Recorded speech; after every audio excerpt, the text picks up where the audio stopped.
மூத்த பத்திரிகையாளர் ஐயநாதன் அவர்கள் நம்மோடு இணைந்திருக்கிறார். எதிர்பாராத கட்சிகள்லாம் தொடர்ந்து திமுக கூட்டணியில சேர்ந்து கொண்டிருந்தது.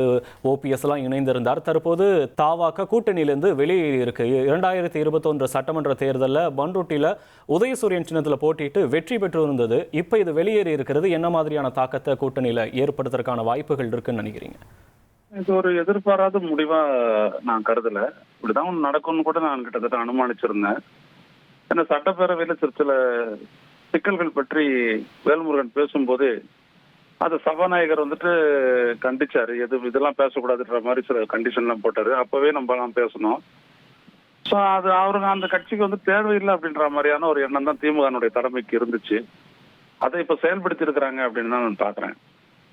பொதுவா எனக்கு முன்னாடி பேசின திரு சோமு அவர்கள் சொன்னதை போல திமுகவினுடைய ஏதோ ஒரு கொள்கை கூட்டணி அப்படின்ற ஒரு இடம் என்னைக்கு அவங்க தேமுதிக சேர்க்கிறாங்களோ அவங்களுக்கு நிறைய சீட்டு அள்ளி கொடுக்குறாங்களோ அன்னைக்கு அது முடிஞ்சு போயிடுது.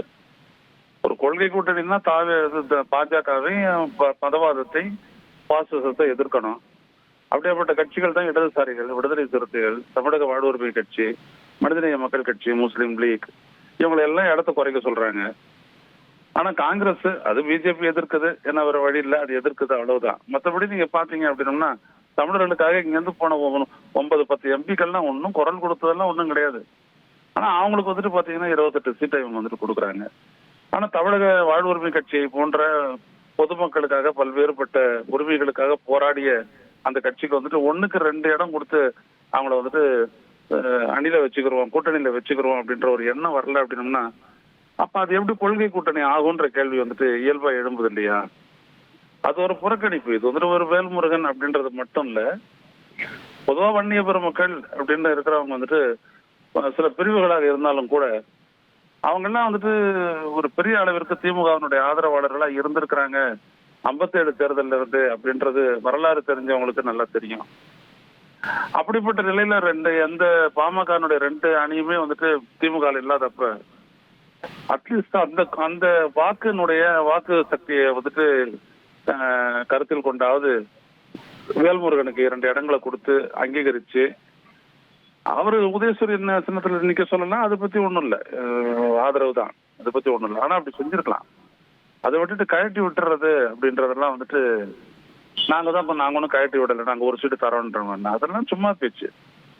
அவர் எவ்வளவு போராட்டத்தை நடத்தினாருன்றத பாருங்க. எந்த போராட்டமும் நடத்தாது, எந்த மக்கள் இயக்கமும் நடத்தாது காங்கிரஸுக்கு 28 இடத்த நீங்க தூக்கி கொடுத்துடுறீங்க.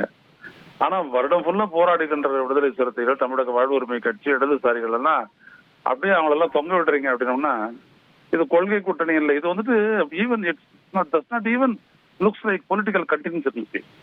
நம்ம தான் ஜெயிக்கிற இடத்துல இருக்கிறோம், நம்ம எல்லாத்தையும் இப்பவே நிர்ணயிச்சு தட்டி வச்சிரும் அப்படின்ற மாதிரியான ஒரு மூத்த அண்ணன் மனப்போக்கு தான் இதுல வெளிப்படுதே தவிர இதுல ஒரு சரியான ஒரு அரசியல் முதிர்ச்சி வெளிப்படவில்லை என்பதை தெரிவித்துக் கொள்கிறேன்.